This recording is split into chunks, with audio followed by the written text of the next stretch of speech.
Welcome to another episode of Thought of the Week. My name is Michael Fungai, aka Captain Mike. On this channel, I just share my observations and different topics. Just share my 2 cents about it, and hopefully, we make each other better in this crazy world that we live in.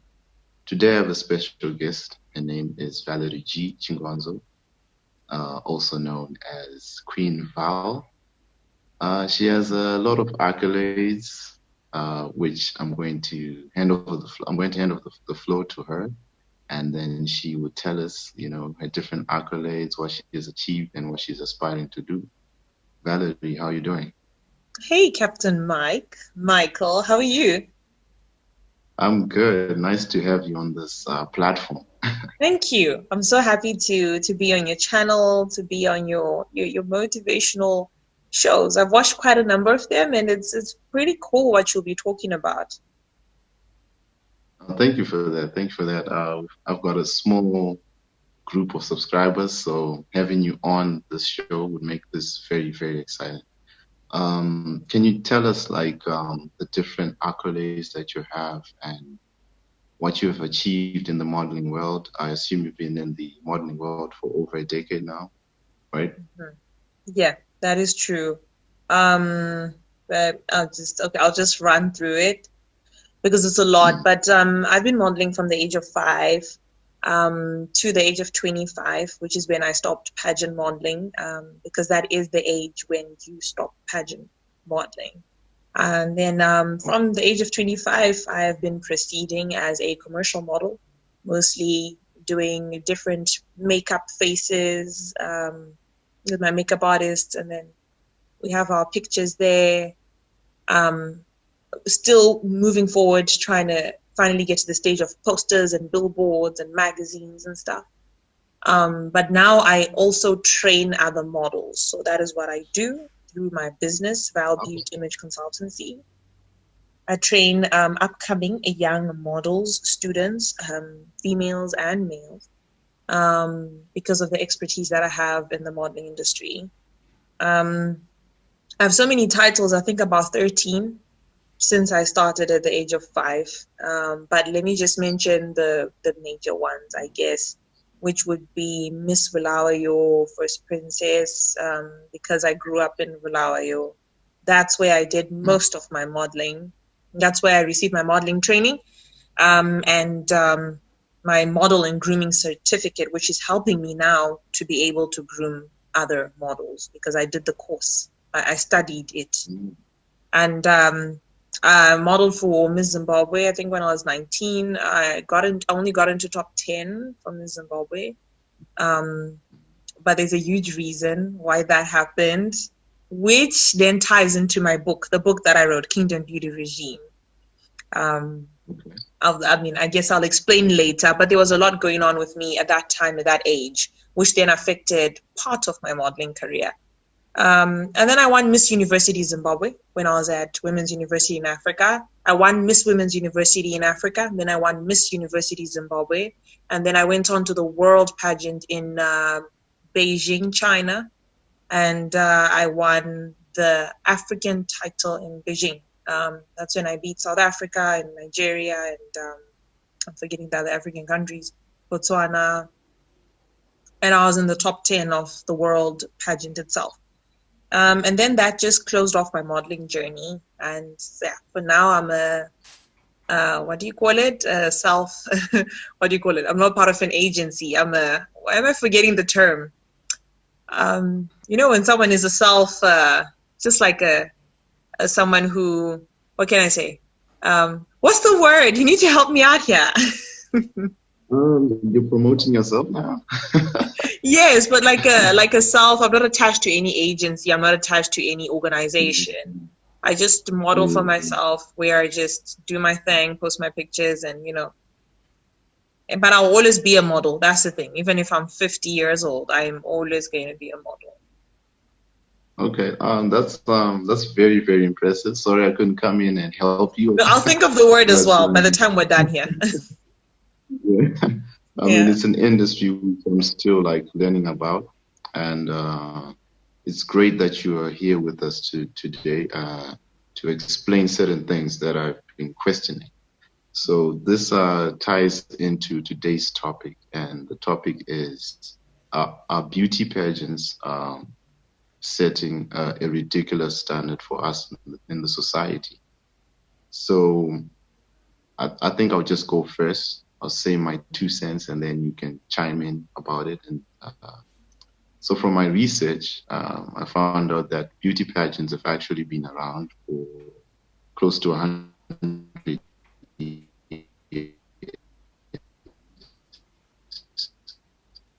Like, and the 1921.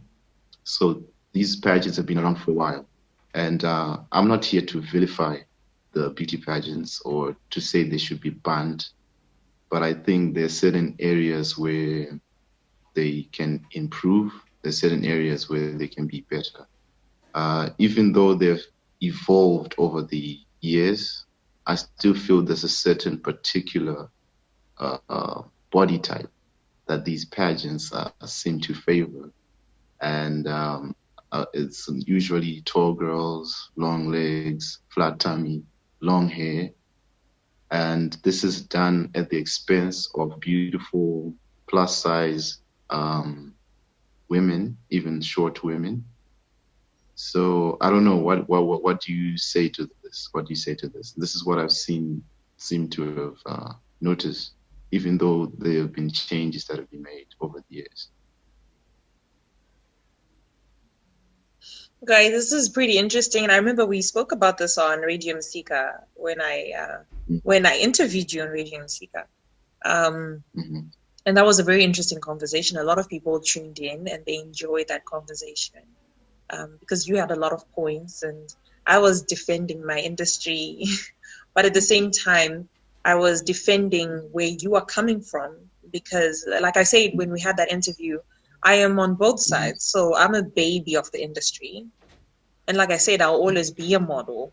But at the same time, I wrote a book. And in this book, that is exactly what I'm addressing, what you just said.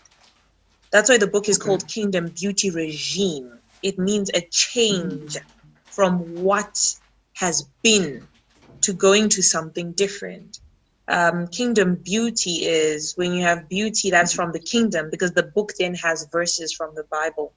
When you have beauty from the kingdom, it doesn't have a standard. The world gives you standards. It will tell you you're not tall enough, you're not skinny enough, you're not pretty enough, you're not light enough. But the kingdom beauty is more of inner, radiating on the outer. It gives everyone a platform to shine because everybody's a child of God. And in that book, it then tries to teach you internal beauty. So I do agree with you that the world has set very high standards when it comes to beauty, and pageantry modeling is one industry where those standards have to be followed, and those standards really do exclude a lot of women, because not a lot of women are skinny and tall and all these things. It's actually very hard to maintain such a body if it's not your body naturally.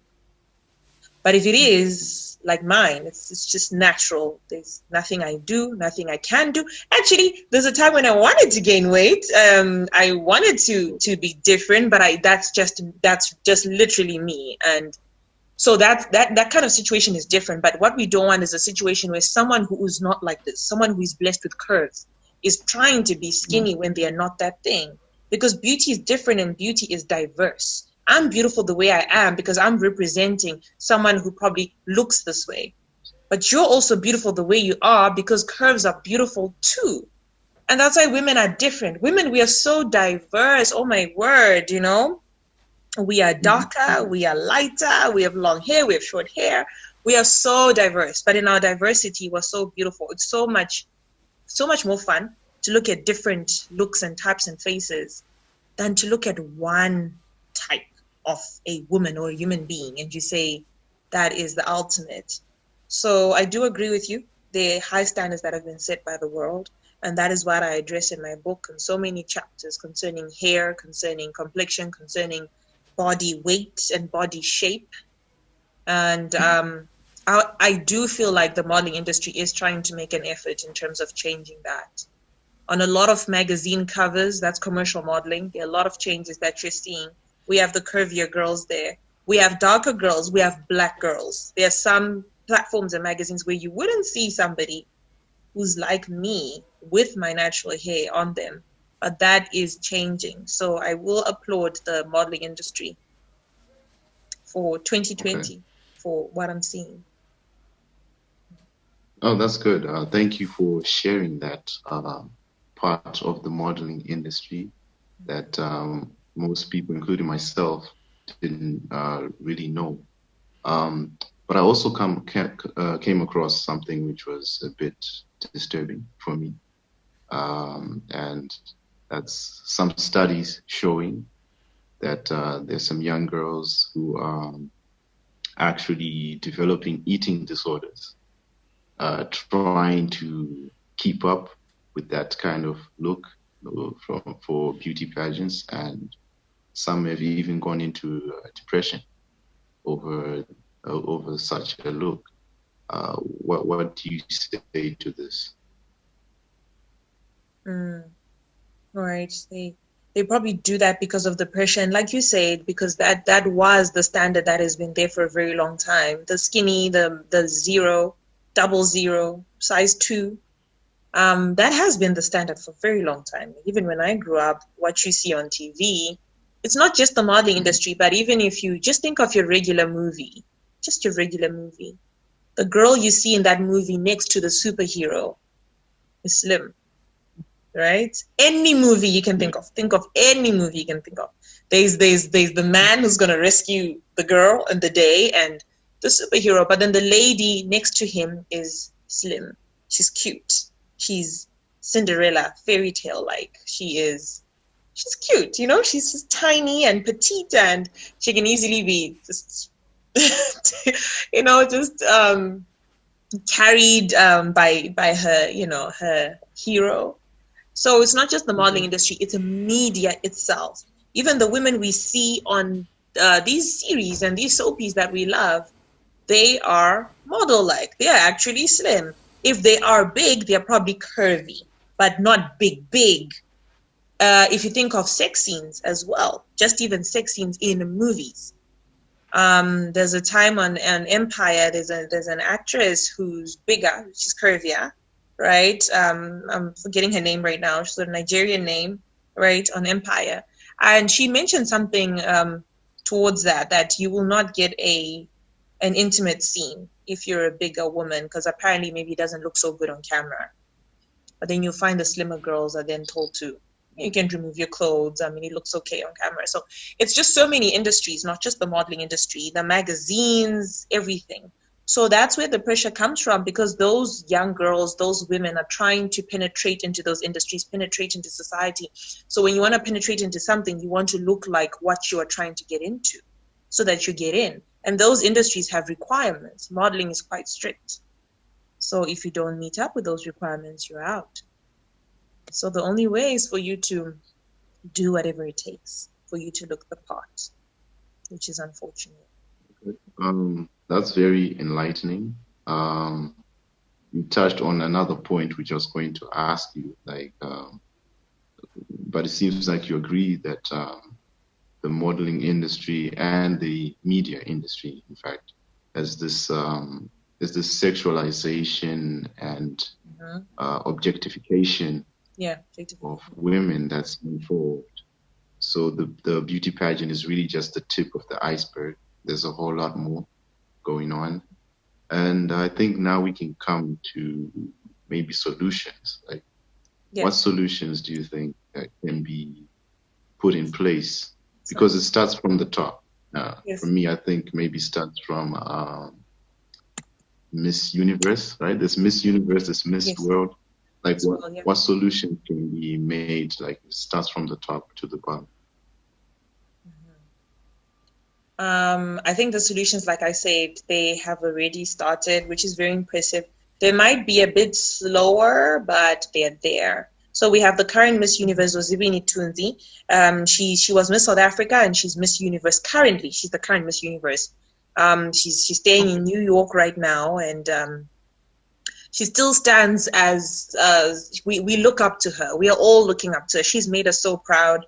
She went in there, Miss Universe, with her short hair, short natural hair. That is something that is unheard of. That has never happened. The days when I was modeling, we had to do our weaves. We had to look like the people we're competing against so that they can measure our beauty better. You know, it's harder to measure beauty with someone who's got bantu knots like this, with someone who has long, silky, straight hair. It's easier to measure the beauty. If I also have a weave that's long, silky, I think it's easier for somebody to look at features and say, this one is more beautiful than this one. But what Zozibini did, she went in there with her short, natural hair. And when she was asked, she said, it's my hair. I cannot put something that's not mine. So you have to rate me according to the beauty that I have because it's my hair. There's nothing else I can do. And she won. She won. Her confidence alone, her doing that made a statement. So imagine how many young girls are looking up to Zozibini right now. That's a huge change that has happened there. When it comes to weight, there are changes as well because like I mentioned, even the Miss South Africa pageant, the first princess was bigger. Should probably be a size 10. In pageants, the highest size would be a size 10. So we've got size 2, size 4, size 6, size 8, size 10. But even if you're a size 10, you're pushing it. You're safer at a size 8. You're pushing it. You'll be given advice by the judges to work on your weight. But she looked like she was a size 10. She was evidently curvy compared to the other girls. Even when she was walking in her swimsuit, she had her curves, but she was first princess. So there are a lot of changes happening. Second princess was also a lady living with albinism. So the Miss South Africa pageant was very diverse. I really enjoyed it last year, and I'm sure this year they're going to do even better. So they're setting a standard, and we are watching them, and they're teaching us how we can look at beauty differently. A lady living with albinism, a curvier woman, a woman with short natural hair. So it's just making us look at beauty in different forms than the usual. So I think change is already happening. But more solutions need to be done. Like this conversation that we are having, this is part of the solution. We need to train women's, young girls' self-esteem to be so high that they can just go and be like, I feel like I want to compete for this pageant and I can make it. Because ultimately, one big tip I'll just give, just to close off this question, the answer to this question is, I've been in the modeling industry for 20 years. The one thing I know for a fact, modeling is about confidence. You don't have to be the prettiest girl in the room. We have seen this tried and tested. You don't have to be the tallest girl in the room. There's so many short girls that love modeling, and we would all model together. Half the time, the short girls would win and the tall girls would not win. Modeling is all about confidence. The fact that you think you are that thing and you walk on a ramp and just showing the rest of the world that this is me, take it or leave it. I'm not saying I'm perfect, but I'm saying I am good enough. That's it. You will get that crown. So it's just about your self-esteem and you believing in yourself, and go for it. You'll probably be the first person who will make that difference, the first curvy woman to win Miss Universe. But if you don't even participate, if you don't even try, you are just leaving the industry to continue doing what it does with those requirements, because no one is coming to challenge. No one is coming to challenge the industry. Oh, thank you very much. Those are very profound words that you've been saying. And we hope that some of these people in high positions listen to this conversation and they actually make amendments in their boards. Do you think there should be like a separate board that monitors, or I don't know what to say exactly, regulates, but that exactly regulates? That's the right word I was looking for. Thank you for that. That regulates these things. Like, should they be a separate body for that? I do feel there should be. I'm sure there is an international board. If it's not there, then it definitely needs to be there. In Zimbabwe, there's the modeling, Zimbabwe Models Association should be. They regulate such situations and such issues, because they do know that pageants involve people and sponsors and companies. So at times there's a lot of bias there. There's a lot that goes Mm. on. So we need an independent body that comes in and says, no, she deserves to win because she has this, this, and that. Or, you know, let these people participate. So I think that should be there. And then we need to have more voices, more, what should I call them? I'd love to call them gatekeepers of the industry. So these gatekeepers include former models like myself. Because if we don't say anything, if I just continue saying I'm a former model and that's it, 20 years in the industry and that's it, then I'm not doing anything. I'm a gatekeeper. So it means I should be very present when it comes to future pageants, modeling events, starting in my own country. And I should make that difference, starting it because I know better. I know better and I know what's needed. So that would make much more of a difference than somebody who's never been in the industry. So it's, yeah, regulatory board is needed and gatekeepers of the industry.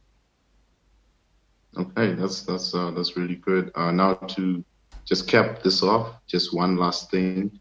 Like when I'm talking to you, I can hear that you pronounce your words properly, you have confidence. And when we had a discussion before on your show, Trending Tuesdays on Radio Msika, you mentioned that you used to be shy and then you went through some training, right? Yes. And this helped you to be who you are today. So this comes to my point, the final point. I think we need to see more of that, like a pre-show before the main event, you know, for whether it's Miss World or Miss Universe or whatever pageants we have here in Zim. Like we don't get to see that as often. And I'm sure people who know you as a model are probably shocked that you have your own company right now, that you are a radio host, that you're a TV presenter. Like it seems like it just ends on you getting crowned and you're the most beautiful, you know, and that's it. So I don't know, maybe you can add 1 or 2 points and then we close off the discussion. Okay. Thank you for that, Captain Mike. And I'm also educated. You forgot that part. Oh, yeah, yes, very proud of my qualifications. So I think, sorry, I'm trying to recap what you said. I got excited on the education part. You're talking about behind the scenes. Got it. Exactly. Or like, even after. You go through a boot camp, right? Yes. Before you go on the modeling, you call it, ramp? Yeah. Yeah, you go through a boot camp, but we never get to see that. We just see you modeling. Okay. It looks easy, but it's not. So that's what I'm saying. Like, we need to see more of that. Yeah. Okay. I you know what, this is actually very important because I'm taking in your points. In future I would really like to take a major pageant in my country, a national pageant, actually, the Miss Zimbabwe pageant. I just want to grow up just a little older. But in future, in a few years, I would love to take over that pageant and take it up to the national level, take it up to Miss World, Miss Universe. So this is helping me, what you're saying, because I'm taking mental notes, and these mental notes are going to help me 5 years from now when I'm ready to take over the modeling industry. So, and I'll make sure that will happen, because you are right. We want to see the journeys of these models, these girls. It will help you to see that these girls are just regular girls who just have a dream, who probably have a talent in fashion. So you like dressing up, you like putting on makeup, and you like the attention, right?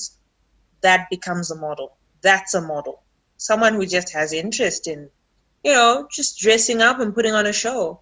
And then it will be good to show the behind the scenes and the during the duration of the pageant, because a lot goes into it. You go through boot camp, you go through pre-judging. Pre-judging is very difficult. So the thing is, what I don't understand is how people think modeling is blonde, or it's for blonde people. It is so difficult. I don't get the blonde part. I think maybe you're shown the blonde part. You're not shown the hard part, which is pre-judging. You get judged on how you speak, on how you walk into the room. You're going to be asked a simple question. What are you going to do if you're to be crowned Miss? The question might seem simple, but we answer it differently. Someone will just say, I will donate my money to charity. No, that's cliche. You could be lying. You need to answer in a very intellectual type of way. That's what will then give you more marks. And then after you are crowned, there's a lot of work that also gets into it. You have to do your community work.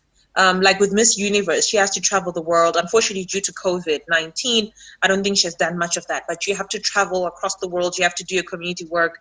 You have to meet up with a lot of companies, sponsors, organizers. You are going to knock on doors. Basically, a beauty queen is a person who is representing you. But it's easier for me to knock on a door because I have a title. So if I want to address gender-based violence in my country, it's easier to send me, Miss Zimbabwe. I knock on the door. I'm going to utilize my beauty. That's number one, because my beauty alone is going to allow me to enter into places that you cannot enter into. Beauty is not a bad thing. I don't know why people want to make it seem like it's a bad thing. It's a gift from God, but you have to use it wisely. So you knock on your door. You're using your beauty. You're using your title, Miss Zimbabwe. You get in there. Then you use your brain. That's stage 2. And then you address the issue. I want to work out gender-based violence, early child marriages in my country. And you're now talking to big people, big doors that you cannot access. So that's the work that's done after. And then the work that's done before is the preparation stage. How to dress, how to look good, how to present yourself, how to talk to people, how to build yourself, make yourself a better person, which is why you find most Miss World and Miss Universe participants are very educated. Most of them compete for the pageant doing their first degrees or doing their masters. And these are not just regular degrees. Most of them are into sciences. They are doctors there on that ramp. They are engineers on that ramp. Like, you'll be watching and you're like, oh my goodness. So it has changed. Back then it was about the looks. Miss World, in your bikini, you look cute. But now you need to have the full package, which is the brain, the beauty, and the purpose. The purpose is, what are you going to do for the next person? What are you going to do for other people? So it's a 3-factor situation. So unfortunately, I think we're seeing more of the beauty part. No one shows you the brains part and the purpose part. So that needs to be highlighted more, which is something that when I take over, I can definitely look into it. But it's something that I hope Miss World pageant, Miss Universe pageant, other pageants can also focus on that a lot more moving forward. Exactly. Thank you very much. I hope the listeners or those who are watching this video are digesting everything you've been saying, everything you've been saying from the beginning of the video up to now. But before I let you go, I just want to ask you maybe 2 or 3 questions, because you told me that you're working on a book, Kingdom Beauty Regime. Yes. So I wanted to ask, like, what inspired you to write this book? Maybe that's the first question that I have. Okay. The book, I wrote it in 2017, so it's 3 years now. That's taken that long. Yes, I started writing in 2017. What inspired me to write the book was because of the journey that I'd had in my industry, my beauty industry, from the age of 5. In my industry, like you're talking about, the perfection is key. I think it's a lot. So in my journey when I was a model, I struggled a lot with acne. I struggled with my my skin. I had very sensitive, very oily skin. So the industry was not helping me in any way, because I would constantly put on makeup after makeup, because that's part of the industry. You're always out, you're always looking good. And I'd always have weaves on, and my skin reacts to weaves. It does not like weaves. It does not like makeup. This is actually my plain face. I don't do makeup anymore. I don't do weaves anymore. But I really struggled with my skin for a very long time, the time that I was modeling. So I constantly had to cover up. I constantly had to hide my skin. I had to put on a lot of makeup. People just thought maybe I was a model.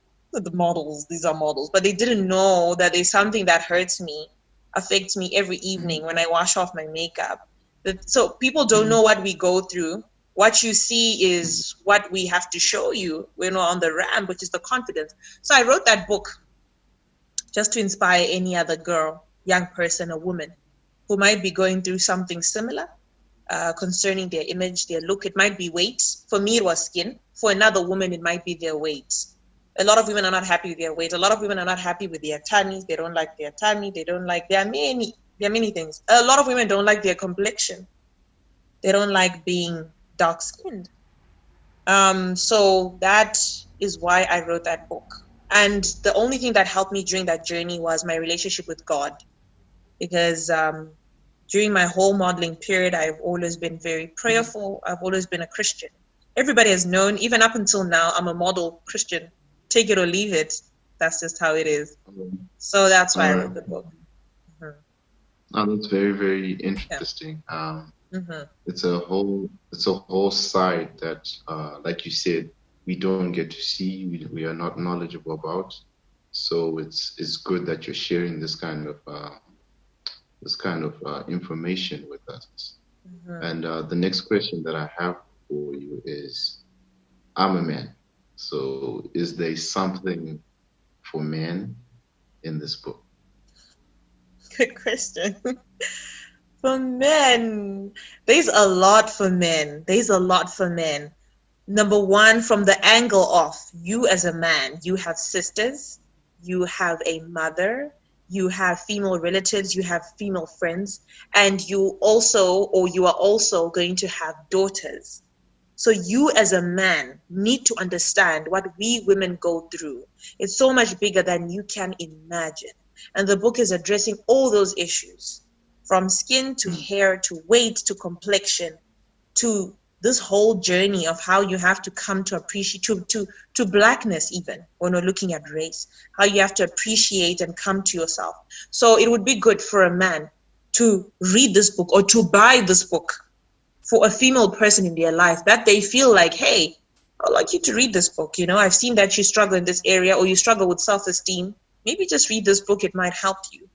And then on the other side, for men, it can also help in that all the topics that I discuss, of course, they're coming from a woman.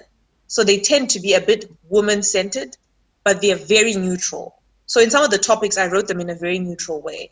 So when I'm talking about posture, how to stand, that is neutral. That is for all human beings, because I address posture. Just the way you stand alone allows people to come to you and talk to you. The way you walk, that is addressed in the book. Exercise and healthy eating, that is in the book. And that is neutral, male or female. Your journey with God, which is what helps most people to come out of these issues that entangle us, that is for both women and men. So the book works for men as well, because most of the topics are quite neutral. We experience the same problems. Even when it comes to image, men also struggle with image issues. They just don't want to highlight it as much as we women do. So they need that as well. They don't talk about it as well. So maybe they can read about it. So yes. That's very, very true. One of my lights just went out. Sorry for that. Exactly. Yeah. I have one last question for you. For those who are really interested in buying this book or following your journey, how can people get a hold of you? Okay, so we Kingdom Beauty Regime is available on all platforms. And what I mean by that is I have channels, accounts, or pages on Facebook, Instagram, and YouTube. So it's Kingdom Beauty Regime on Facebook, Twitter, Instagram, and YouTube. So the book is going to be published very soon in the next month or so. And I would love to come back on your channel when the book is out, when I'm holding the book, if you would allow me to. No, that's great news. That's great news for us. Yeah. I'm actually very honored that you accepted to be on this channel. A person of your stature coming on my small channel. That's quite an honor for me. So yeah, definitely we would want you back here. I'm sure even the subscribers would be happy to have you back. So yeah, we'll be looking forward to that. But for now, on all of those platforms, Kingdom Beauty Regime channel, I post regular videos on the journey on basically what's in the book, but now I'm just saying it out. So whatever chapter or topic that's covered in the book, I am profiling that on those channels. So please do tune into those channels and start watching the journey, get into the journey. By the time the book comes out, it will make a lot of sense to you. It'll make sense. All right. Thank you very much. Thank you very much. This video went longer than I thought it would. Yeah. Because you're dropping knowledge. So when someone is dropping knowledge, you don't want to cut that off. So I'm sure this discussion is going to help a lot of people, not just women, even men, because there's also pageants for men as well.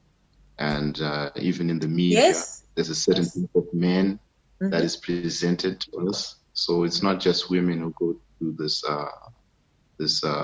what can I say, trying to pursue a certain body type. Even men do the same thing.